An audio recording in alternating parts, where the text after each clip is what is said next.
Hello students, welcome back. Now let us solve question number 4. क्या है? How many terms of AP 9, 17, 25 and so on must be taken to give a sum of 636?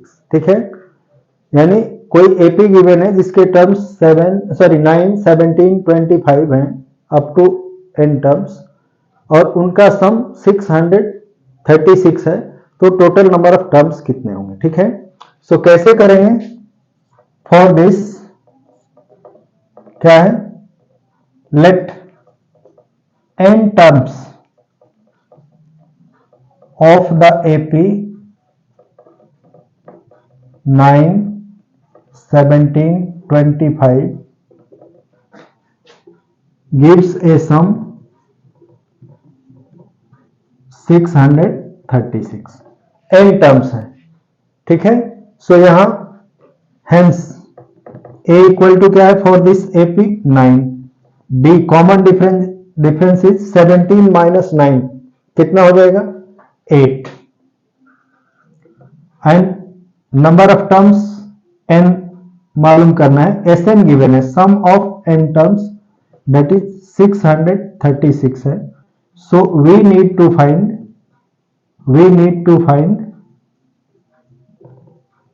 n, हमें n पता करनी है, ठीक है। कैसे करेंगे? यहाँ Sn ऑलरेडी हमें मालूम है। Now since Sn equal to how much n by 2 into 2a plus n minus 1 into d।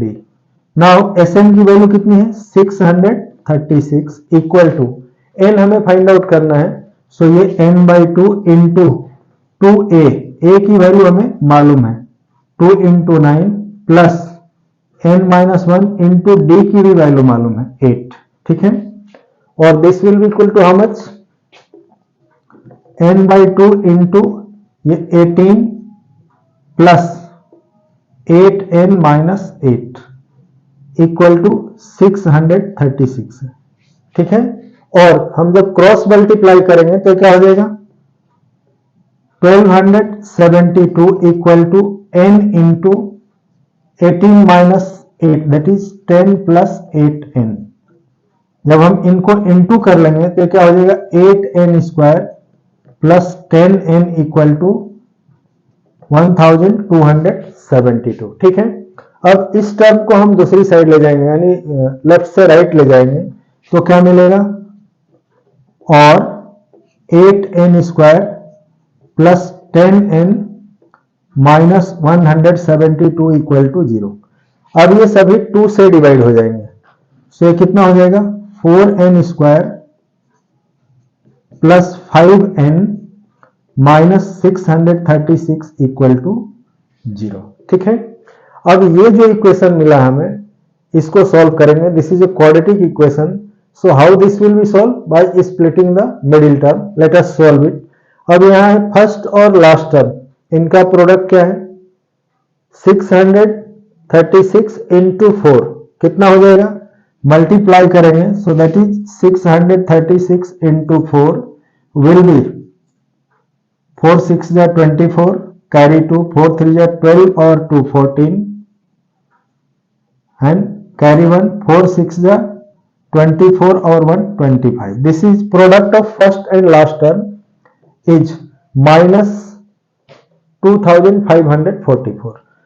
Now हमें मिडिल टर्म को ऐसे स्प्लिट करना है कि इसका सम हो जाए प्लस 5n और प्रोडक्ट 2544।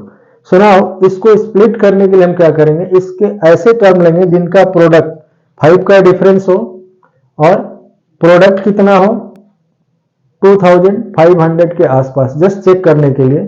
सो जैसे 50 इंटू 50 2500 होता है, तो या तो जो इसके आसपास वाले टर्म होंगे 50 प्लस कुछ होंगे या 50 माइनस में हो सकते हैं। सो अभी देखें किस किस का होगा 50 इंटू 50 2500 होता है। अब हमें लास्ट में क्या है 4, सो किस किस नंबर का प्रोडक्ट 4 होता है ये हमें देखना है, ठीक है।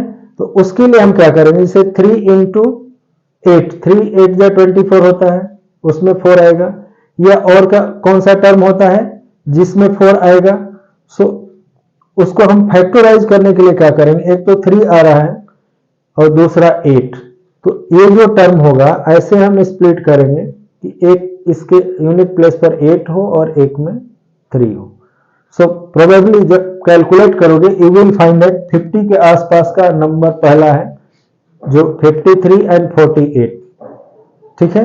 सो इसे जब हम 53 एंड माइनस 48 एन में स्प्लिट कर दें तो इनका सम 5n हो जाएगा, और जब हम प्रोडक्ट लेंगे सो करके देख लो, this will be equal to minus 2544। अब ये हमें मिल गया। अब क्या करेंगे, इसमें कॉमन लेंगे, तो फर्स्ट टू टर्म्स में क्या कॉमन है, n, so here 4n plus 53, और इधर माइनस क्या कॉमन हो जाएगा, 12 की टेबल में भी आ रहा है, ये भी आएगा, 12 कॉमन लेंगे तो this is also 4n plus 53, ठीक है। अब 4n प्लस 53 दोनों साइड में कॉमन है, now this is equal to 0 है, और 4n प्लस 53 हमने कॉमन ले लिया, सो n माइनस 12 इक्वल टू 0 होगा। सो यहां दो केसेज है, either 4n plus 53 equal to 0 होगा और n माइनस 12 इक्वल टू 0 होगा। Hence either 4n plus 53 equal to 0 or n minus 12 equal to 0. So when this is 0, it will give n equal to minus 53 by 4, and here n equal to 12. Now number of terms of an AP cannot be in fraction or in negative.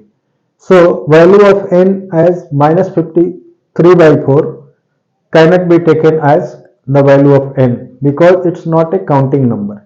So we are left with only one choice, that is n equal to 12. So your value of n will be equal to 12, means we need 12 terms to find the sum of this AP as 636, ठीक है।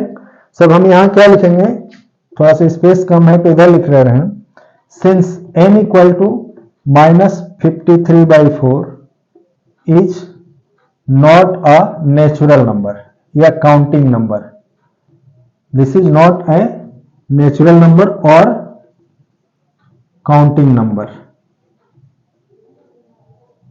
hence n cannot be minus 53 by 4, therefore we have n equal to 12. Hence how many terms, so required number of terms is, hence required